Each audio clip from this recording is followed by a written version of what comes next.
So glad you're here. I appreciate you taking the time. Thanks for having me. Hey, CCA family. My name's Scott Verrier, and I'm on the Parent-to-Parent Council here at CCA. I've been doing it for 3 years.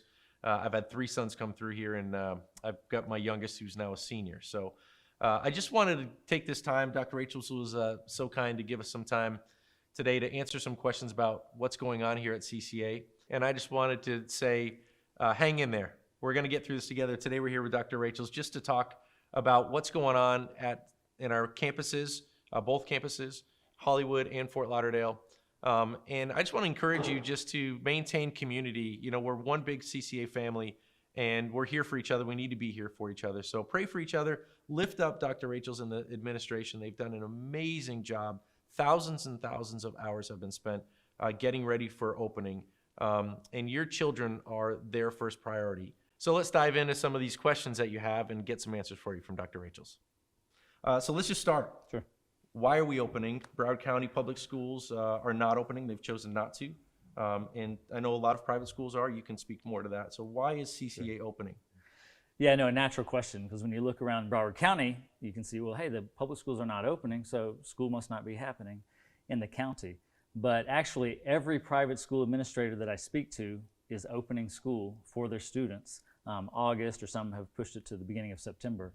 And the reason for that is when you think about it, Broward County Public Schools is a behemoth. I mean, they're just a massive giant, and they have a lot of challenges that we don't have. I mean, for example, they have to transport tens of thousands of students by school bus, which is where students are most likely to be, you know, the closest to each other during the course of the day. We don't. You know, we have about less than 5% of our population travels by bus. All the others are brought here, you know, every day by their parents. Also, private schools are able to be a lot more agile, and we can make, you know, adjustments and get things sorted out in a way that a big system like that can't. And so also we have advantages that they don't have. For example, a lot of private schools are like CCA, where we have a lot of square footage on this campus that we don't normally tap into, that we can tap into if we need to give extra space for students to be able to, you know, spread out for social distancing and things like that. So it really comes down to we have abilities that they don't have. So then the question is, what's going to be the best for the kids? And as you look at it, the CDC released a document about 2 weeks ago talking about the importance of reopening schools in person, you know, in the fall. And in that document, they had some really interesting things that I've shared it some with our families, but I think it bears repeating right here. And one of those was this, that in the last 5 regular flu seasons, there were more 0 to 18-year-old deaths than there have been from COVID so far this season. And so though you hear about it on the news all the time because it's the story, you know, of the time, and so they're going to cover every angle they can, when it really comes down to it, the last 5 years, more deaths from the regular flu. And that really wasn't much of a news story because in a nation with as many millions as we have, the number, you know, is very, very small. And so really for our children, it's, you know, that's the level of risk seems like a very reasonable one. Also, the CDC has stated that the children are less likely to be carriers of it as well if you're worried about them bringing it home. Not to say that it can't happen, right, but they say there's a very low level of risk there. So we've got low level of risk. We've got the need for kids to be in school and all that means for education, for socialization. And then we've got private schools' ability to be agile and make it happen. That's why Broward County is a no, and that might even be the right decision for them with all that they're facing. But CCA and every private school in Broward County that I know of is opening. So if I know there are some families out there that are still, you know, not comfortable, and you know, families make the decision that's right for you. I will ask you, I'll encourage you to not allow just blanket media to make your decision for you. All media is agenda driven, and so I will just encourage you to do your research, to find facts.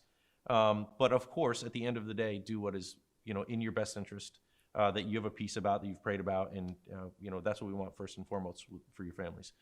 So with that said, some will not be comfortable. Sure. And so what are their choices fall starting, you know, here at CCA?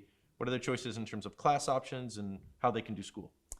Yeah, so that's something that we're really excited that we're able to make it possible for any family who isn't ready for their child to come back to school and wants to, you know, be on the extra guarded side, that's totally fine. And so we've actually, that's where we've made the over $250,000 investment to put high definition moving cameras in each classroom, as well as large monitors so the teachers can be able to see the students who are at home, and they can be participating in real time right there with the other students who would normally be in their class for whenever they choose to come back to campus. Yeah. And so it's really going to be a great system, and it makes it possible for it to feel a lot more like the regular school day. They would follow the regular schedule. But for those families who want to, we welcome them to start the learning experience from home and do that as long as they feel comfortable. And in fact, it'll just make our numbers here that much better for that much even more social distancing. So not a problem at all. If they decide to start from home, they're not comfortable, halfway through the semester, they change their mind, can they? Yeah, great question. We asked them to make a commitment for the quarter, for the 9 weeks. But the reality is that we want our families to have flexibility and be able to do what you need to do to feel comfortable with the start of the year. So even though we're going to make it a 9-week commitment, you can actually change that at any time. We ask that you only do one change per 9 weeks. We don't want people flopping back and forth because we need to know which kids are going to be where as we take attendance and things like that. But really, at any point in time, you can make that change, and we'll have a process for that. Because a lot of people are like, you know what, I want to try at home, but 3 weeks in, I might want to change that. Yep. We're ready for that. And vice versa. You could try on campus, and after a while say, you know what, I want to switch to home. You can do that too. Great. We know that safety is a huge concern for all families that are coming back to school. So let's talk about the Hollywood campus and the safety protocols for that campus. Now, that's a great question, and definitely of utmost importance for our families. And I'm really proud of our team and all the work they've done to pull together the higher safety protocols that we're going to be walking through. So one thing is increased frequency of cleaning and sanitizing by our staff with electrostatic sprayers. Also daily temperature checks, face coverings and social distancing requirements, hand sanitizer stations at entry points in all classrooms, staff training, limiting on-campus visitors. We've got campus signage promoting proper hygiene and social distancing. We've got clear partitions that are going to be on all student desks. Wow. Stable groups of 10 for our pre-K students. That's going to be a real strong thing for them. Great spacing between student desks. You can see that if you go into our classrooms today versus what they were like before. You'll see the desks much more spaced out, using all the space to the walls and corners of the room. Also, extra precautions from our food service provider. And Hollywood campus will now have a full-time school nurse. That's great. Something we're really excited about, to go from no nurse to a full-time nurse. And she's trained, experienced, is going to do a great job there. And this will be a surprise for many, is that we actually have a newly constructed and fully stocked clinic with multiple exam rooms. So that's a big step up that they're finishing the construction on that right now. So a whole lot of things going on. Even more that I could get into, but there's a good beginning of a lot of the safety protocols that we're going to be doing. Fantastic. Wow, it's great. Yeah. So you talked about masks. You just mentioned these. So this is my mask. You have a surgical mask. There's the N95 mask. There's the buffs or gaiters that they can wear. Talk about what's acceptable, what isn't, where they need to wear them on campus, and where they can take them off. Yeah, and that's a good question. So first of all, our preschool and pre-K do not have to wear masks. The Broward County Child Care Licensing actually asks that we do not have them wear masks just for their age. It's the better thing. But our kindergarten through 12th grade will wear masks, and that will be whenever they're up and moving around. So it could be moving around the classroom, could be moving from class to class. They'll need to wear the mask. But when kindergarten through 12th grade are seated at their desks and going to be stationary for a while, at that point, they can choose to remove their mask and go to a face shield.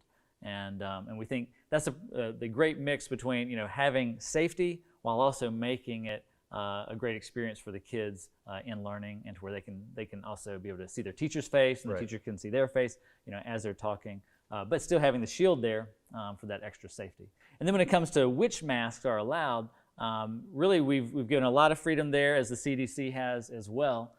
We just ask that students not wear bandanas and not wear the masks that have the vents that let out the air too freely.